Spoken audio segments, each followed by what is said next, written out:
Place yourself in Petrograd. It is the morning of October 26, 1917. Right, the very morning after. Exactly. You are standing in the white-columned hall at the Smolny Institute. Tobacco smoke hangs thick in the air, just, Right. suspended over this massive crowd of delegates in trench coats. And they have been awake for days at this point. Literally days. The Winter Palace has fallen, Yeah. and then Lenin takes the tribune. Yeah. He is no longer in disguise. In his hand, he holds a draft declaration scrawled on just a few small sheets of paper. The text hasn't even been printed yet because the technical equipment of this new government is still incredibly weak. Right, they barely have a functioning printing press. Yeah, so the room goes entirely quiet. The Congress just drinks in every single word as the first decree of a brand new Soviet government is about to be read aloud. It is a massive historical pivot. It really is. So we are looking at the stack of historical sources you send us today.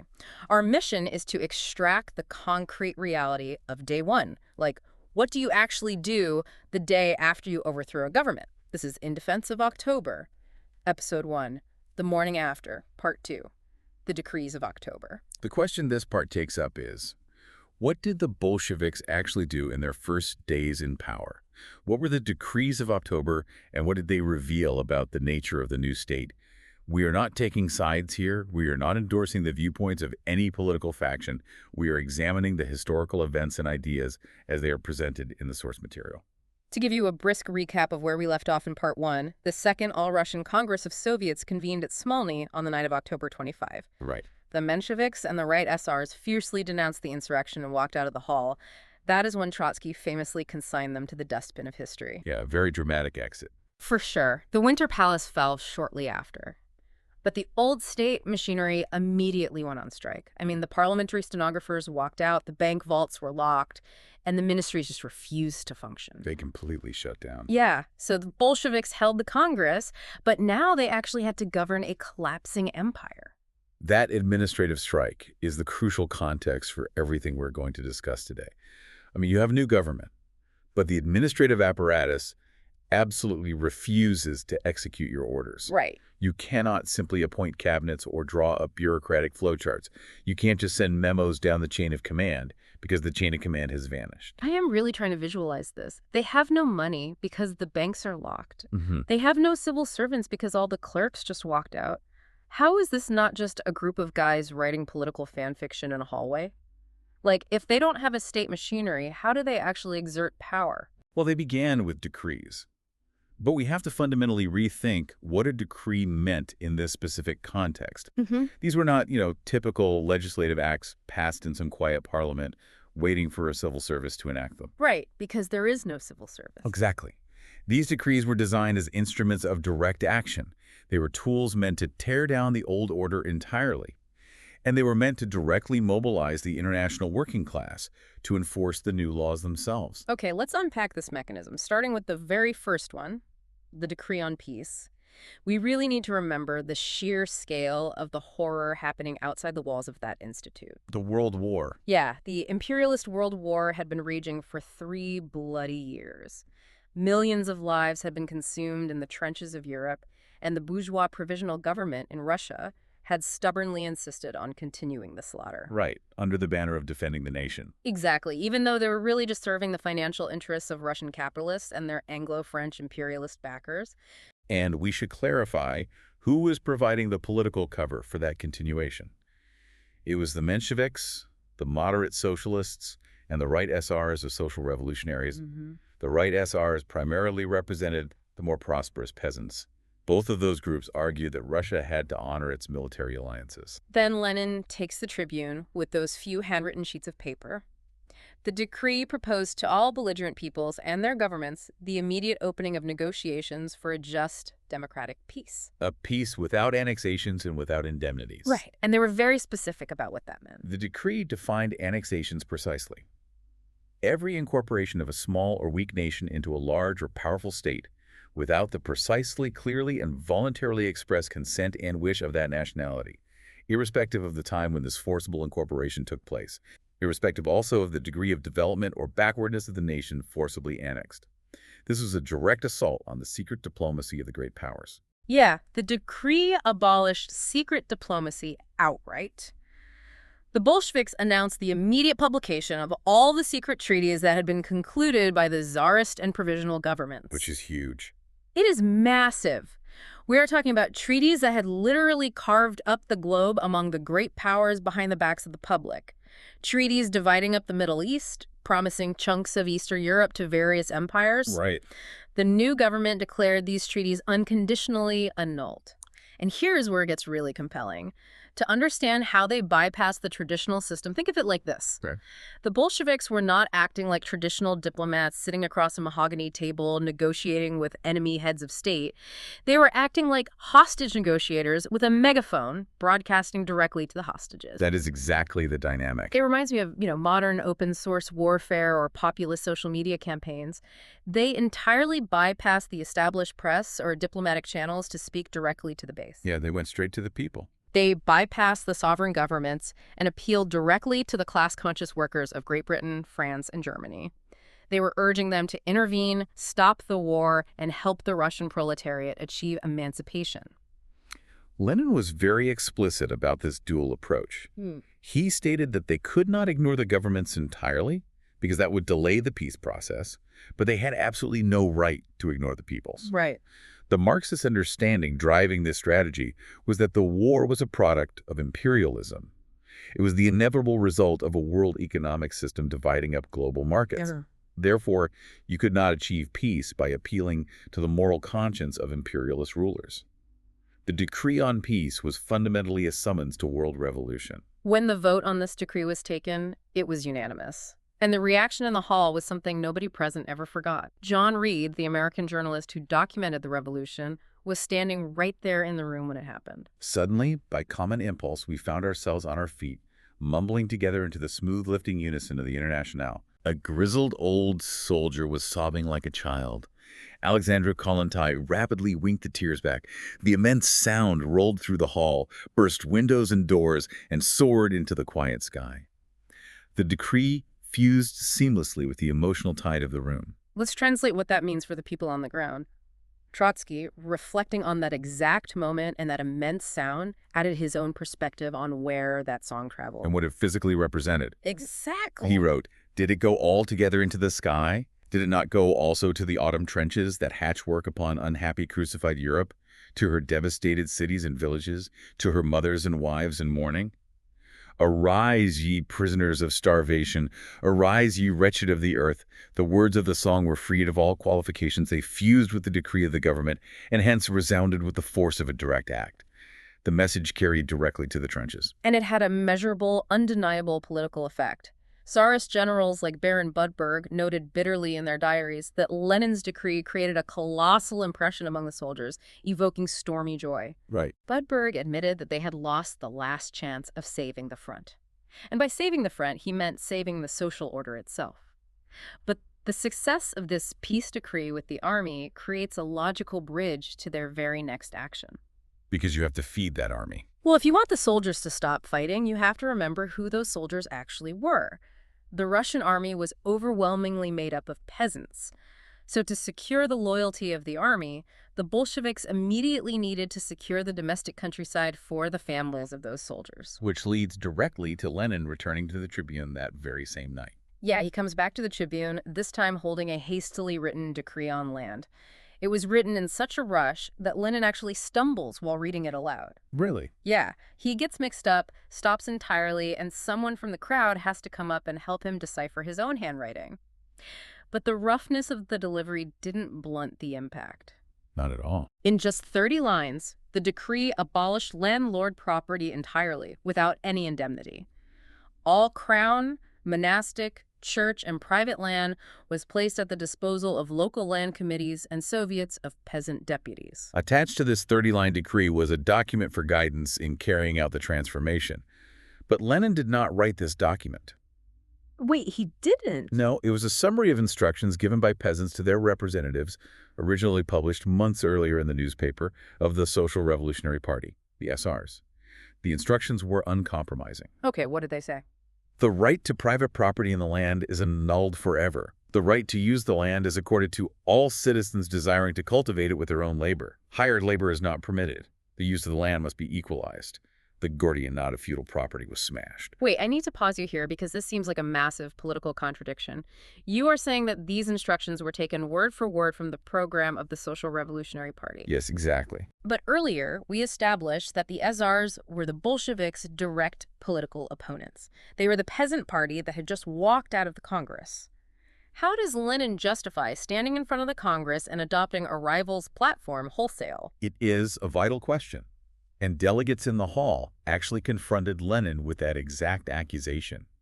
His response reveals the absolute core of his political method. Okay. Lenin said, "What of it? Doesn't matter who drew them up. As a democratic government, we cannot ignore the feelings of the masses even if we don't agree with them.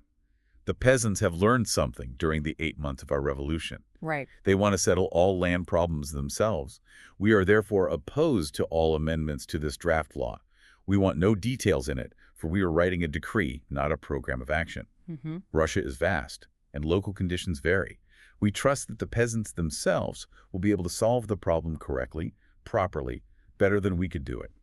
Whether they do it in our spirit or in the spirit of the Socialist Revolutionary Program is not the point." Yeah, the practical application. Right. The point is that the peasants should be firmly assured that there are no more landowners in the countryside, that they themselves must decide all questions, and that they themselves must arrange their own lives. Political realities dictated adopting the masses' demands. I see. So what does this actually mean for the survival of the new government? It means we have to understand the strategic concept of the smychka.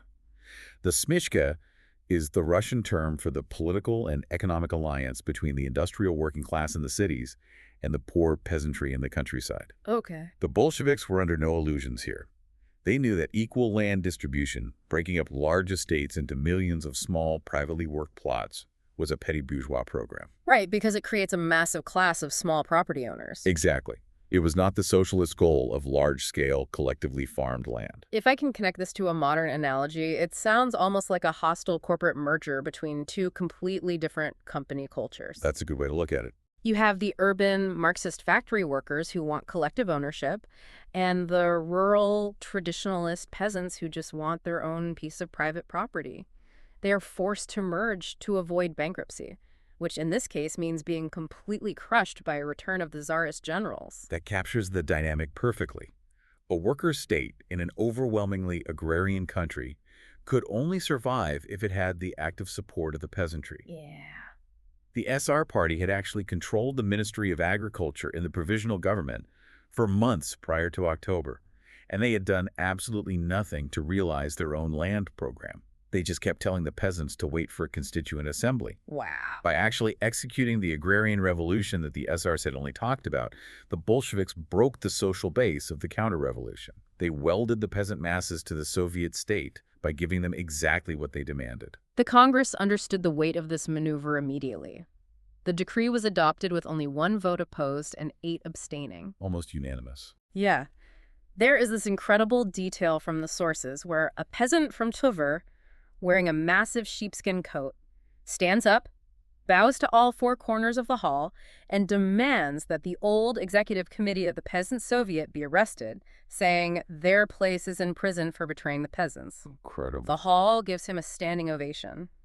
The revolution of the proletariat had just secured a mighty rural foundation. With peace proposed to the world and the land secured for the peasantry, the final immediate task was the formation of the new government itself.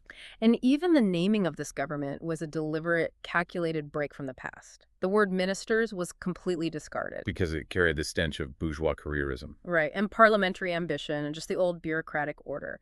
Trotsky proposed the term people's commissars instead. Lenin immediately approved it because, as he said, it smelled of revolution. Yeah. The government would be called the Council of People's Commissars, or the Sovnarkom. The first council consisted of 15 commissars. Lenin was appointed the head of the government. Trotsky was made commissar for foreign affairs. You had Rykov for the interior, Stalin for nationalities, Lunacharsky for education, and a committee for military and naval affairs. What is critical to note is their background. Right. Who are these people? These 15 individuals, 4 workers and 11 intellectuals, were not career politicians. They had not spent their lives in boardrooms or parliaments. Mm. They had spent years, decades even, in prison, in Siberian exile, and in the underground. Wow. As their names were read out to the Congress, the hall erupted in applause. The Bolsheviks did repeatedly invite the left social revolutionaries to participate in the government. The left SRs had stayed in the Congress when the right wing walked out, but they declined to join the Sovnarkom. They wanted to mediate, right? Exactly, wanting instead to mediate between the Bolsheviks and the parties that had abandoned Smolny. But the Bolshevik refusal of compromise with the old order was absolute. A representative named Avilov took the floor and demanded a broader coalition. He pointed out the grim reality. The country had a little grain, declining industry, and was surrounded by hostile allied imperialists.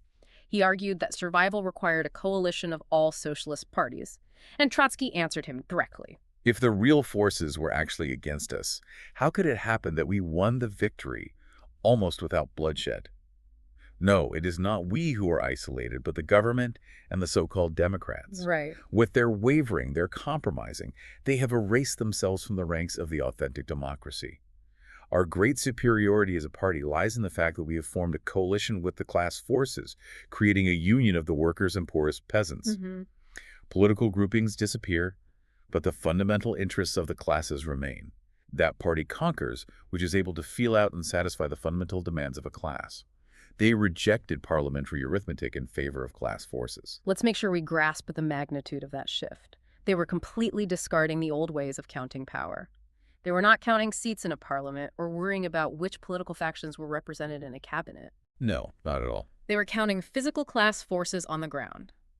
A party with 0 seats in a parliament, but the backing of armed sailors and millions of peasants is the actual majority. This sets up the ultimate stakes of their survival, especially when we look beyond Russia's borders. Precisely. Trotsky addressed this larger context directly in the same speech, delivering an internationalist warning on the struggle for peace. Right. There are 2 roads in the struggle for peace.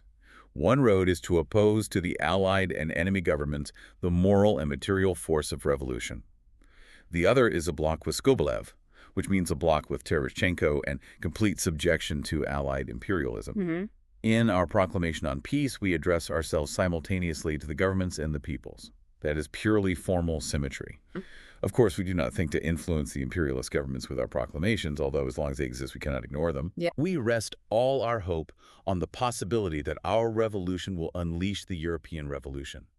If the revolting peoples of Europe do not crush imperialism, then we will be crushed. It is indubitable. Wow, they knew it. Either the Russian Revolution will raise the whirlwind of struggle in the West, or the capitalists of all countries will crush our revolution. The Russian project was entirely dependent on a European uprising. Wait, so they didn't actually believe Russia could build or sustain socialism in isolation? Not at all. The entire project was a massive, calculated bet on the world's socialist revolution. They understood that the Russian Revolution was merely the opening blow. Right. Russia was economically backward and devastated. If the working classes of the advanced capitalist countries like Germany, France, and Britain did not rise up to overthrow their own governments and come to Russia's aid with technology and industry, the Soviet Republic would eventually be crushed. Everyone voting in that hall understood the immense gamble they were taking, and they voted to confirm the Sovnarkom anyway. Yeah, they did. With the government officially formed, the Sovnarkom unleashed a rapid succession of decrees that transformed every aspect of social life. They issued the decree on the press, which temporarily closed counter-revolutionary newspapers. The Bolsheviks justified this as a measure of working-class self-defense. In a society ripped apart by open-class war, they argued that formal freedom of the press just meant freedom for the wealthy propertied classes to use their control of paper mills and printing presses to poison the minds of the masses. Right. They also implemented the 8-hour workday, a demand European workers had fought for over decades, enacted within days of taking power. And we really have to ask how that 8-hour workday was actually enforced, given the administrative strike we discussed earlier. Exactly. If the Ministry of Labor is empty and you have no labor inspectors to send to the factories, how does a decree become reality? How did they do it? This is the core mechanism of the October Revolution. They didn't rely on bureaucrats. They empowered the armed workers on the factory floor to simply stop the machines after 8 hours and enforce the law themselves. Wow. The decree was merely a legal authorization for the direct action the workers were already prepared to take. The decrees provided the framework for the masses to reorganize society from the ground up. And this brings us to one of the most revealing documents of this period, the Decree on Popular Education. Ah, yes. Issued by Anatoly Lunacharsky, the new Commissar of Enlightenment. Our ideal is equal and highest possible education for all citizens. The problem of a genuinely democratic organization of instruction is particularly difficult to accomplish in a country impoverished by a long criminal imperialist war. Right. But the working people who have seized power cannot possibly leave out of consideration the fact that knowledge will serve them as the mightiest weapon in their struggle for a better lot and for intellectual growth. However much the other sections of the national budget may have to be cut down, the cost of public education must be high. Knowledge was recognized as the supreme weapon of emancipation. You really have to emphasize the stark material reality of this moment to grasp the weight of that decree. Russia is starving. The country is completely ruined by 3 years of total war. People are desperate. They are facing absolute economic collapse, and illiteracy is rampant across the peasantry. Yet the new government insists that public education must be funded at the highest possible levels and that village school teachers must immediately be lifted out of poverty. Right, it seems counterintuitive. But why? Because to run a worker state without bourgeois bureaucrats, the workers themselves have to know how to do accounting, engineering, and administration. Education wasn't a luxury, it was a matter of state survival. If we synthesize what these decrees reveal, we see the construction of a state apparatus entirely alien to the bourgeois world. They appealed for peace over the heads of sovereign governments directly to the global working class. They abolished centuries of feudal property in 30 lines of text to secure a peasant alliance. They prioritized education and teacher salaries in the middle of a famine, and they built an administration out of exiled revolutionaries rather than career politicians. Yeah. They were not simply taking over the old state machine, they had smashed it completely and were building something fundamentally new based on the organs of class power. The scope of what they accomplished in those first days is breathtaking. But before we leave you today, consider this provocative thought. When a state is born entirely out of destruction, when its first acts are to smash the bureaucracy, close the press, and authorize armed workers to enforce their own laws, can it ever successfully pivot to the mundane task of administration?